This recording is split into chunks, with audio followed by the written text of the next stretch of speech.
پیارے ساتھیوں، اللہ رب العالمین نے بڑا ہم پر کرم فرمایا کہ الحمدللہ ہم اہل سنت ہیں، اور میرے مرشد غزالی زماں میرے والد گرامی علیہ رحمت و رضوان، انہوں نے جس انداز میں آ کر اہل سنت کا کام کیا، اپنی مثال آپ ہے۔ علاقوں کی علاقے انہوں نے فتح فرمائے۔ جس زمانے میں بات کو پہنچانا بڑا مشکل تھا، اور جس زمانے میں پاکستان کا معاملہ بنا، تو پاکستان کے بنانے والوں میں ابتدائی لوگوں کے اندر بنارس کانفرنس کے اندر اس کے اسٹیٹ سیکرٹری جو ہیں وہ کئی بنے، ان میں سے ایک میرے والد گرامی بھی تھے۔ پیارے ساتھیو، الحمدللہ جس انداز پر دفاع کیا اہل سنت کا، اور آپ کی آخری تصنیف درود تاج پر اعتراضات کے جوابات، پیارے ساتھیو ذرا غور سے سنو، یہ بات کہہ رہا ہوں۔ جب میرے شیخ کا وصال ہوا، ان کی عمر مبارک 73 سال تھی، اور اس وقت پر یہ درود تاج پر اعتراضات کے جوابات کی کتابت ہوئی تھی، کتاب ابھی چھائے نہیں ہوئی تھی۔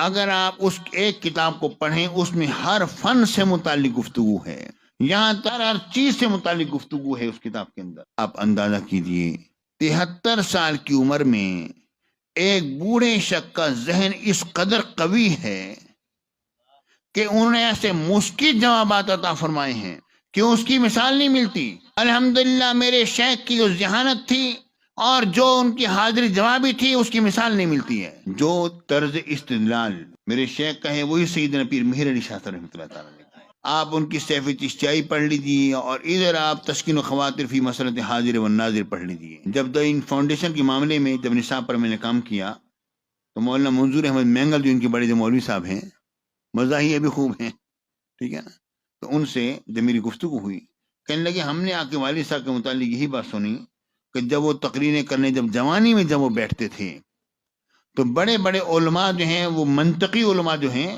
تو وہ سنتے تھے، اور جب وہ اپنی منطق کی طرف آتے تھے، کہتے کہ بابا کتابیں اٹھاؤ اور بھاگو یہاں سے، یہ باتیں ہمارے اوپر کی ہیں۔ اللہ رب العالمین جس کے سینے کو کھولے، اللہ تعالیٰ کی طرف سے وہ نور عظیم پر ہوتا ہے۔ مجھے بات یاد آتی ہے، جب سیدنا پیر مہر علی شاہ رحمۃ اللہ تعالیٰ علیہ کے اوپر جب 10 سوال کیے تھے ایک خارجی نے، آپ نے ان کے جوابات لکھے ٹرین میں بیٹھ کے، اور پہلے چھٹے سوال کا جواب لکھا، اور فرمایا یہ کچھ قابل توجہ ہے، باقی تو ایسے ہی ہیں۔ اور وہ سوال جو ہیں ان کا سمجھنا جو ہے علماء کے لیے مشکل ہے، اتنے ہی مشکل سوالات۔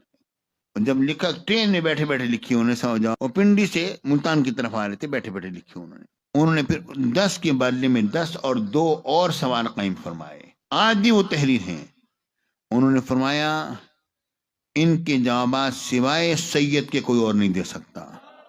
پھر فرماتے ہیں جو یہ 33 علوم انہوں نے باقاعدہ نام گنوائے، ان 33 علوم کا بھی ماہر ہوگا۔ صرف اتنی بات نہیں، فرماتے ہیں اس کے علاوہ وہ علوم جو بنی فاطمہ کو نصیب ہوتے ہیں، علوم بنی فاطمہ کا بھی وہ ماہر ہوگا، وہی دے سکے گا، اس کا جواب کوئی اور نہیں دے سکتا ہے۔ اور وہ آج بھی چھپے، اور یہ جملے جو ہیں آج بھی اس میں تحریر ہیں ان کی کتابوں کے اندر۔ اس کا مطلب یہ ہے کہ کچھ علوم ایسے ہوتے ہیں جو خاتون جنت کے خون کی وجہ سے سیدوں کے اندر شامل ہو جاتے ہیں، بس اس کو نکھارنے کی بات ہے۔ جنہوں نے نکھار لیا، کوئی پیر مہر علی شاہ بن گیا تو کوئی غزالی زماں بن گیا۔ اللہ رب العالمین ہمیں ہمارے اسلاف کا صحیح ادب عطا فرمائے۔